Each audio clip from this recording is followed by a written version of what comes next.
positive charge.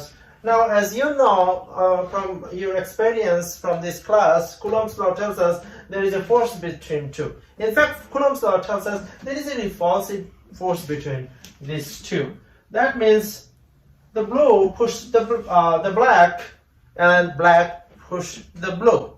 Now, the do now question is how the blue push the black and black push the blue without touching it. Wait. But if I have to push something, I have to touch it like this. Well, we can calculate the electric force. That's, guys, I know we can calculate the electric force, but that's not what I ask you. Stick to the question. I ask you, how can the blue push black and black push blue without touching it? Wait. Yes. This isn't a new question. In fact, about 435 years ago, in 1665, Sir Isaac Newton posed this question.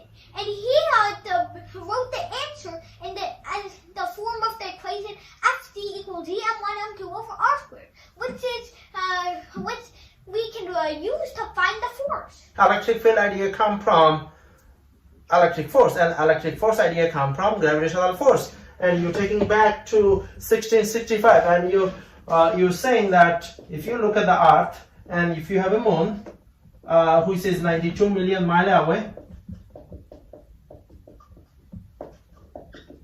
Alright. Okay, Newton gave us a good formula, discovered a good formula. As Isaac said, Newton gave us Fg is equal to G M1 M2 over R square. Okay, so M1 would be Earth and M2 would be moon. And Newton calculated that, putting this one downstairs, Newton calculated that, Newton formula gives us that it should be 2 raised to 10 raised to 20 Newton. So there is a gravitational force. That means the Earth pulling the moon with 2 times 10 raised to 20 Newton. The electric force we can calculate. In the hydrogen, we have plus, we have minus. And the distance between positive and negative is 0.53 raised to negative 10 meter. And if we calculate the electric force is how much? 8 times 10 raised to negative 8 Newton. Okay? But how this proton knows that there is an electron over there?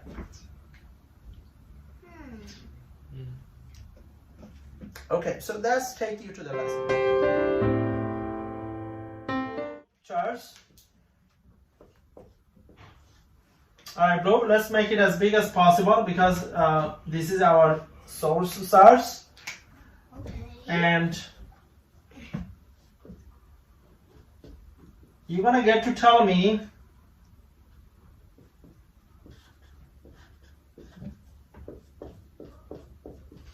you're gonna get to tell me, so this we're gonna call Q1.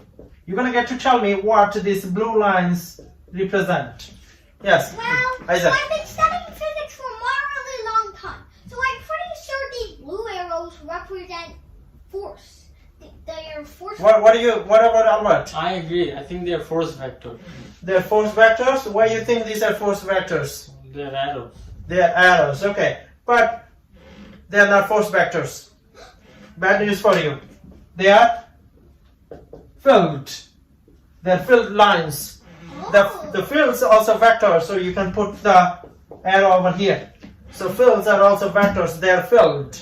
And an electric field is not electric force, so they are filled.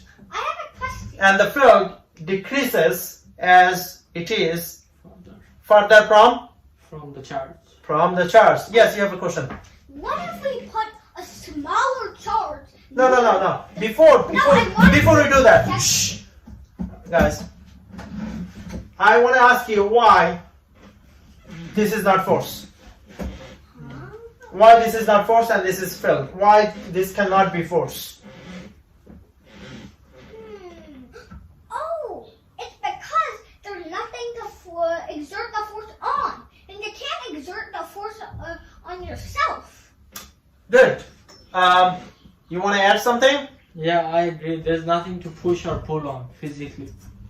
If you are Earth, can you apply force on yourself? No. No. If you are a moon, can you apply force on yourself? No. You can only apply force to others. You can't like pull yourself. That takes to your idea. You said putting something, right? Something like that, right? Yeah. So, all right, putting something what? What do you want to put? Well, what if we put like a hypothetical smaller charge next to Q1? Yeah, I think that's a good idea. Next to Q1. Okay, next to Q1, I'm going to put it over here. What happened? So I'm going to put a positive charge over here. I'm going to call Q2. Okay. Now Q2 over here. Now what happened?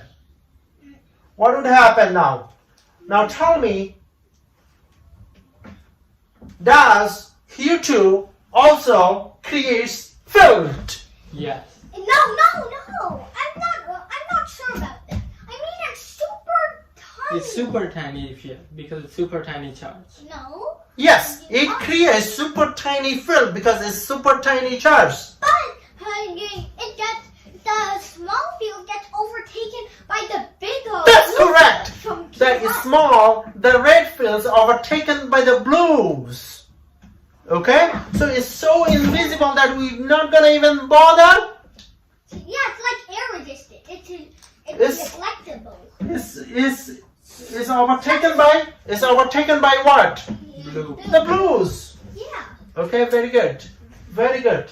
Now, The magnetic field is so small it's pretty much neglectable, like air friction. very good. Now, Q1 created E1. Yeah. Okay? Now, since there is Q2, what are you going to call this? Test? Testers, I guess. You're going to call it testers. Now, what would be the result? Remember, Q1 creates E1. E1. E1 will create what? Force 1. Force 1 because the presence of a testers. Let's repeat it. Can you repeat what I said? Q1 starts E1, and E1 starts F1. Because Because Q2, presence of a testers. Can you repeat that? Yeah. Q1 creates E1 creates force 1 because of the presence of test charge. That's good, guys. Okay. wait, why is the arrow in red? Because that's red represents a test charge. No, I want to put it in the red is because this one, it creates by this. Oh. It's created by this. But this one moves at what direction? Right. Right. To the right. So it should be red or blue? Red. Yeah, red. Red. Does that make sense? Oh yeah. Okay. Because maybe the blue like adds on to the red. Because why the red one moves to the east? Repel. Because it wants to get away Because from of? the blue. Because of electric? And the electric field. It Who? wants to get No, because of away. electric force. Who created the electric force? Q1. Electric field. Who creates the electric field? Charge Q1. 1. Okay, let's. And that's like a signal to Q2 that there's another positive charge on him and it wants to get away as far as possible. Repulse it. Okay, very good. Now let's say Fe is 10 Newton. Alright, now I want you to find electric field. Why, Isaac, why don't you give me the electric field equation? E equal Fe over Q? I always overlook that equation. Fe over Q, or can you be more specific? Q2. Good. Oh. Q2. So that gives us what? That gives us what? 10 newtons. 10 Newton, okay. 2 coulomb. 2 Coulomb. And that gives us what? 5 newtons per coulomb. 5 Newton per Coulomb. Coulomb. Okay, now I'm gonna ask you a tricky question. What if I increase this Q2 and add another 2 Coulomb over here? Wait. I think I know. if I put Q2 is 2C, now what would be the new electric is now E1 since I increased the charge by double. I've got it 10 over 4, 2.5. What about you? Yeah, 2.5. Common misconception. It's gonna be constant. What is constant? Oh, I think I get it. Why? Because as the Q1 knows Q2 is getting stronger, so it wants to go toward, and it gets stronger as well, raising FE from 10 to 20 because Q2 doubles, so Q1 doubles. Albert, can you explain? Yeah. So let's see. The charge is proportional to the force. So Okay. if the charge increases, the force will increase, meaning that the electric field will stay the same. So that would be 5 Newton over? Oh, 5 Newton over Coulomb. Right? yeah. Now, let's ask you now a question. What is electric field? Albert? I don't know what electric field is, but I do know that it's not electric force. What about you? I have been overhearing your other lessons, and I think that a field is a space where charges exert forces on each other. Let's finish today's remote learning with an exit slip. What are you going to call this one? The positive charge? Source charge. Source charge. sorry. So I'm going to call it Q1. And Q1 I'm going to give you 25 microcoulomb. And there should be a test charge, like we learned in the lesson, right? Q2. Let's make it small. Yeah, smaller. And I'm going to call it Q2. They're both positive? They both are positive. Now I'm going to give you the distance, 75 centimeters. Now I want you to find electric field between this electric field. I want you to find electric field. What is the electric field? Now pause the video and try your own. F over Q. F over Q will not help you. What about KQ over R squared? KQ over R squared is good. Yeah. So K is 9 times 10 raised to 9. Q is how much? 25 times 10 to the minus 6.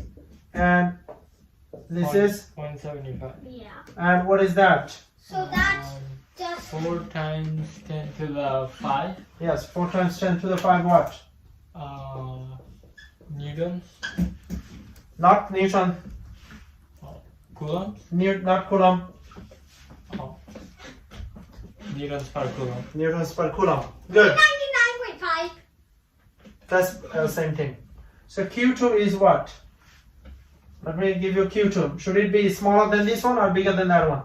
Smaller. Smaller. So let's give you 20. Let's make it plus 20 microcoulomb.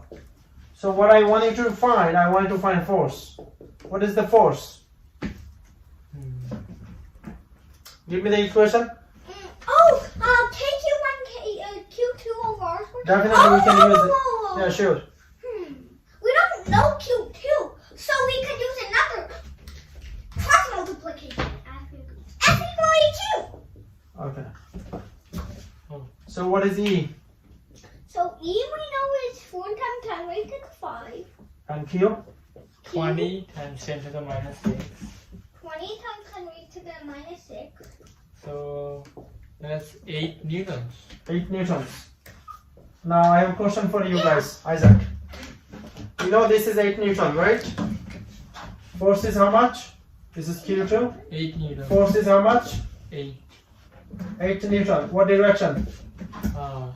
East. East. Because they're positive? Subscribe to Bari Science Lab to fall in love with math and science, especially programming.